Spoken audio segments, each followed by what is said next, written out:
invite Kundan Jha. He on stage. He has run RCS successfully for all the lead acquisition programs. Giving us an insight into how RCS is running for them. Over to you, Kundan.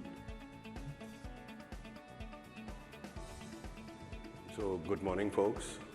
It's a sheer delight to be in front of this esteemed gathering and present my use case. So, for people who don't know what Credit Vidya does, Credit Vidya is a new age fintech which is into unsecured lending in India.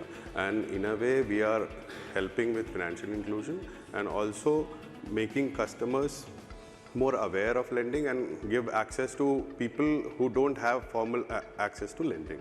So, before starting this journey, I would like to tell you that why RCS? Why did we start with it? Because we have normal mode of communication, messaging and everything.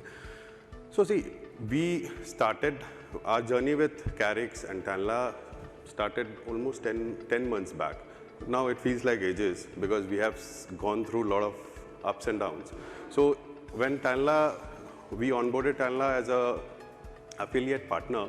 So at that time, first month was pretty decent. After that, they were always at the forefront in terms of business.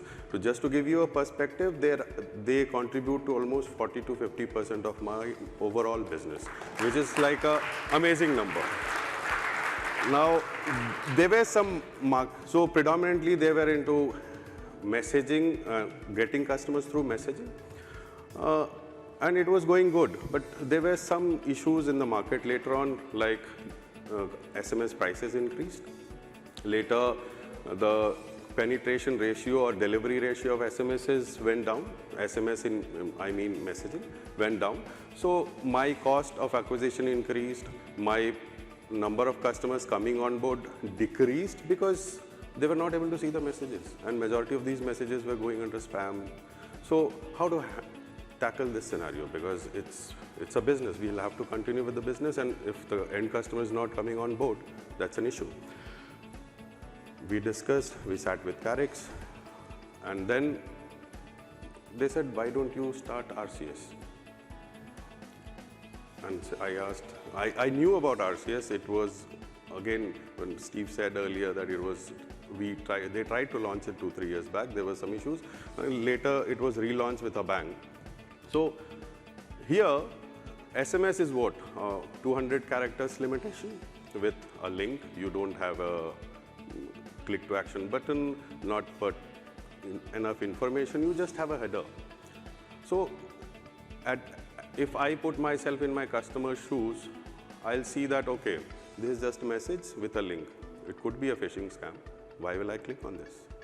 So branding was an issue.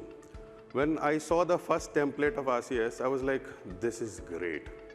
So I have my branding, I have salient features of the product, and application link also below that. So, and at the same time, we give customer a choice to opt out if they don't want marketing communication. So see, communications are of two types, right? One is a transactional and one is a promotional. So when you are acquiring customers, it's always promotional.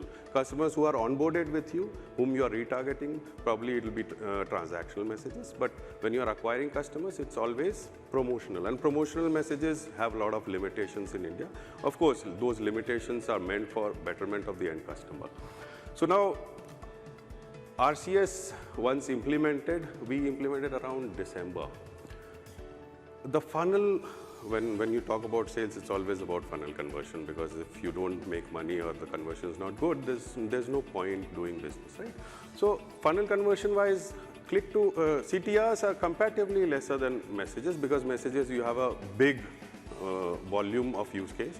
Here comparatively customers are lesser with RCS enabled mobiles, but person who is clicking on that message has enough information to proceed with the journey. So these customers tend to complete the journey on their own. Whereas when you talk about normal messaging, there are more window shoppers, because they'll click, they'll drop off in the journey. So my cost of retargeting them who have dropped off in middle is always high. Whereas when I compare it with RCS, its conversion is, if I give you a basic metric, the output. So cost per output is a person who has taken an end product with me is 50% lesser compared to a normal messaging service. So this is the power of RCS which we visualized, which we have seen. So once we saw the success story of RCS, then we sat on table with Carix, Tanla, and decided why don't we, and it was proposed from Carix's, and I'll not take the credit from them. So it was proposed that why don't we build a journey, a loan journey, and this is one of its kind in India. Nobody has done this till now in RCS. So loan application, if you can pull up the video for the product, that'll be great. Perfect. So it's like as easy as chatting with your loved ones, higher conversion rates. We are doing a lot of things in the background, but end result is very simplified product.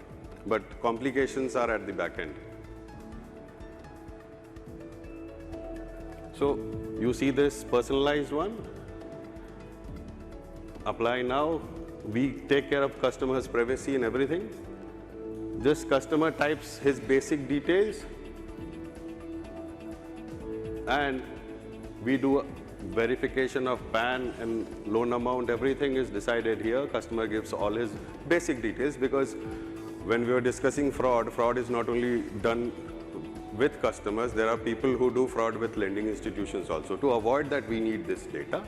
So, and it's like once all details are filled, the end result is immediately given to the customer.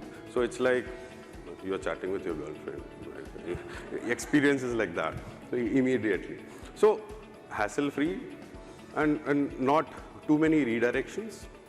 So that's how, and you can see the statistics, they are self-explanatory, that higher loan conversions. Till now, to give you a perspective, 5K plus is trending around 800 million Indian rupees is what we have disbursed till now since December. So that is the empowerment which RCS has given us, and I hope folks at Google start to take it further, so that our journeys also will develop over time, and because that's a continuous process. Thank you very much for giving me this time. Take care.